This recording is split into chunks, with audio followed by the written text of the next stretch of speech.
السلام علیکم ورحمۃ اللہ وبرکاتہ۔ اعوذ باللہ من الشیطان الرجیم، بسم اللہ الرحمن الرحیم، رب زدنی علما۔ سورہ آل عمران آیت نمبر 140 کی تلاوت کر رہی ہوں۔ ان یمسسکم کرہ فقد مس القوم کرہ مثلہ وَتِلْكَ الْأَيَّامُ نُدَاوِلُهَا بَيْنَ النَّاسِ وَلِيَعْلَمَ اللَّهُ الَّذِينَ آمَنُوا وَيَتَّخِذَ مِنكُمْ شُهَدَاءَ وَاللَّهُ لَا يُحِبُّ الظَّالِمِينَ۔ صدق اللہ العلی العظیم۔ ترجمہ کر رہی ہوں۔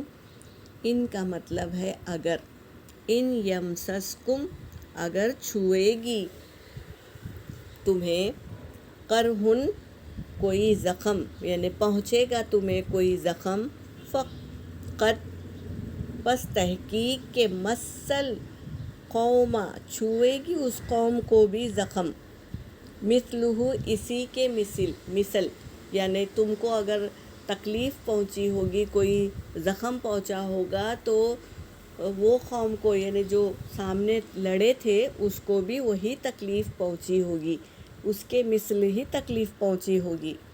وَتِلْكَ الْأَيَّامُ اور یہ دن، نُدَاوِلُهَا اللہ تبارک تعالیٰ لوٹاتے ہیں، بین الناس لوگوں کے درمیان، یہ دن بھی جو لوٹاتے ہیں اللہ تبارک تعالیٰ ہی لوٹاتے ہیں لوگوں کے درمیان۔ وَلِيَعْلَمَ اللَّهُ اور تاکہ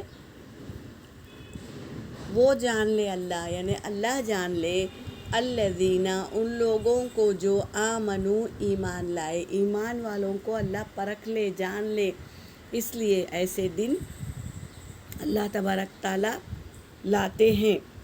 وَيَتَّخِذَ اور وہ بنا لے، ایمان والے کیا کرے، بنا لے، منکم تم میں سے ہی، شہداء گواہ بنا لے، واللہ اور اللہ لا یحب الظالمین نہیں محبت رکھتا ظالموں سے اللہ محبت نہیں رکھتا۔ اللہ تبارک تعالیٰ جنگ میں بھی آزماتے ہیں کہ کون کیا اعتدال سے کام لے رہا ہے، کون ظلم کر رہا ہے۔ اللہ تبارک تعالیٰ ظلم کرنے والوں کو پسند نہیں کرتا۔ جنگ میں بھی اللہ تبارک تعالیٰ دیکھتے رہتے ہیں اور دن کو بھی لوٹاتے ہیں، تو یہ اللہ تبارک تعالیٰ کی آزمائش ہوتی ہے۔ جنگ جو لڑی جاتی ہے اس میں بھی اللہ تبارک تعالیٰ آزماتے ہیں کون ایمان والا ہے اور کون کیا ہے، پھرنے والا ہے ایمان